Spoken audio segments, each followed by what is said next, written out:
देखो अभी मेरा एसी का जो टेम्परेचर है वो लो पे है और इंजन का जो नॉइज है वो भी बहुत ज्यादा आता है और कार ऐसी दबी दबी सी ड्राइव होती है। मैं इंक्रीज कर दूं 25 कर दूं तो कार का जो परफॉर्मेंस है वो इंक्रीज हो जाता है, इंजन का जो नॉइज है वो भी कम हो जाता है। Hey guys, welcome back to another video. मैं ना कुछ दिनों से अपने कार में एक्सपेरिमेंट कर रहा हूँ, स्पेशली कार के एसी के साथ मैं एक्सपेरिमेंट कर रहा हूँ, तो वो मैं आज आपको इस वीडियो में बताऊंगा। अगर आपको वो हेल्पफुल लगे, मतलब आप प्रैक्टिकली अपने कार में करके देखना। अगर आपको वो कहीं ना कहीं इफेक्टिव लगे, हेल्पफुल लगे, तो आप मुझे कमेंट्स में आके जरूर बताना। पेट्रोल चाहे आजकल कितना भी महंगा हो जाए, किसी किसी स्टेट में 110 रुपया पर लीटर का पेट्रोल बिक रहा है, फिर भी लोग जो है कार जो है अपनी एसी ऑन करके अपने विंडोज अप करके ही कार ड्राइव करते हैं। किसी को कुछ फर्क नहीं पड़ता है, चाहे माइलेज कितनी भी मिले। तो ऐसे लोगों के लिए भी ये वीडियो हेल्पफुल है और ये उन लोगों के लिए भी हेल्पफुल है वीडियो जो एसी ऑफ करके विंडोज रोल डाउन करके कार ड्राइव करते हैं। तो ये दोनों कैटेगरी के जो लोग हैं, इन्हें ये वीडियो हेल्पफुल लगेगा। आपने देखा होगा कि जब भी कोई ड्रैग रेस करता है या फिर पिकअप टेस्ट करता है तो वो अपनी कार की एसी ऑफ कर देता है।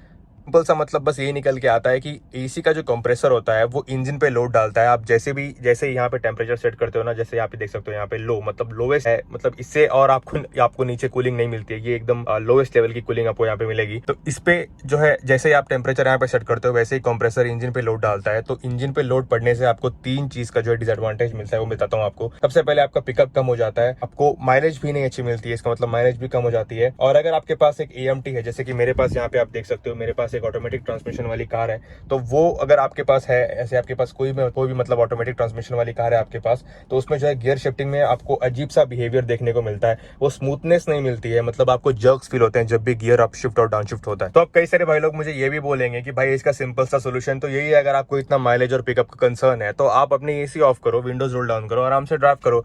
देखो, पर कई बार आप ऐसे नहीं कर सकते हो, मतलब आपके साथ अगर कोई बुजुर्ग बैठा है या फिर आपको इतनी ज्यादा गर्मी हो रही है या फिर किसी को भी अगर अपने घर में कंटिन्यूअसली एसी में रहने की आदत है तो वो कार में बिना एसी के सर्वाइव नहीं कर पाएगा, क्योंकि कार में घर के कंपैरिजन में ज्यादा गर्मी होती है बिना एसी के। कोई भी ऐसा अगर बुजुर्ग है तो उसको मतलब सफोकेशन का प्रॉब्लम हो सकता है, तो वहां पे आपको एसी ऑन करनी ही पड़ती है। आप वहां पे विंडोज रोल डाउन करके कार नहीं ड्राइव कर सकते हो। अब देखो, अब ये कुछ गिने चुने लोग हैं जिन्हें भाई फ्रेश हवा लेनी पसंद है, तो अभी मैं आपको प्रैक्टिकली सारी चीजें एक्सप्लेन करता हूँ कि कैसे आज तक मैंने जो है अपनी एसी ऑपरेट की है। देखो, मेरा जो टेम्परेचर है एसी का वो हरदम लो पे रहता था। मैंने यहाँ पे एसी मतलब ऑन की और जो फैन की स्पीड है वो नंबर 1 पे। ये तो फैन का तो कुछ इंजन से लेना देना है नहीं। जब आप एसी ऑन कर देते हो तो एसी का जो कंप्रेसर है वो ऑन होता है, आपको एक आवाज भी सुनाई देगी जब आप एसी ऑन करोगे। तो देखो, मैनुअल एसी में और ऑटोमेटिक एसी में दोनों जगह आपको टेम्परेचर सेट करने का ऑप्शन मिलता है। यहाँ पे बस ऑटोमेटिक एसी में आपको ये मिल जाता है कि आप जो है एग्जैक्ट जो अपना टेम्परेचर है वो देख सकते हो, क्योंकि इसमें आपको डिस्प्ले मिलता है, मैनुअल में आपको डिस्प्ले नहीं मिलता है। तो टेम्परेचर सेट करने का अगर दोनों जगह ऑप्शन मिलता है तो क्यों मैं जो है इतने दिनों से लो में रख के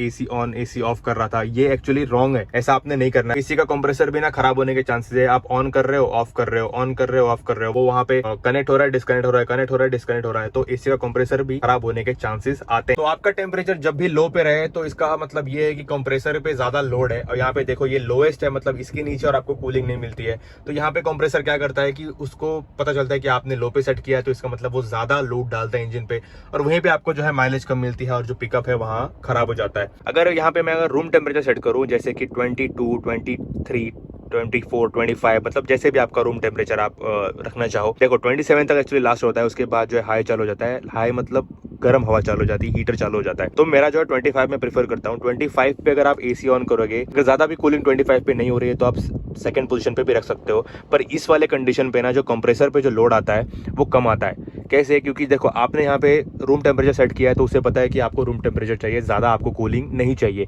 तो वहां पे वो लोड अपने ऊपर कम लेता है और इंजन के ऊपर पे भी लोड कम डालता है। तो ये हो गया रूम टेम्परेचर वाला थिंग, जैसे मैंने बताया था आपको लो पे। तो यहाँ पे एक चीज अच्छी मिल जाती है आपको कि माइलेज का तो मैं आपको एश्योर नहीं करूंगा, पर जो पिकअप है यहाँ पे डेफिनेटली इंप्रूव हो जाता है। इंप्रूव इन द सेंस आपको जो नॉर्मल पिकअप है वही मिलेगा, आपको अननेसेसरली जो है gear shifting at least automatic system में तो नहीं मिलेगी। मैनुअल में भी आपको जो है पिकअप का जो इंप्रूवमेंट है वो फील होगा अगर आप ऐसे कार ड्राइव करोगे तो। This is my personal experience. हाँ जी boys, moral of the story बस ये है कि अगर आपका एसी का टेम्परेचर लो पे रहता है तो वहां पे कंप्रेसर पे लोड ज्यादा पड़ता है और वो लोड इंजन पे जाता है, तो वहां पे आपको 3 चीजों का जो है ड्रॉप देखने को मिलता है।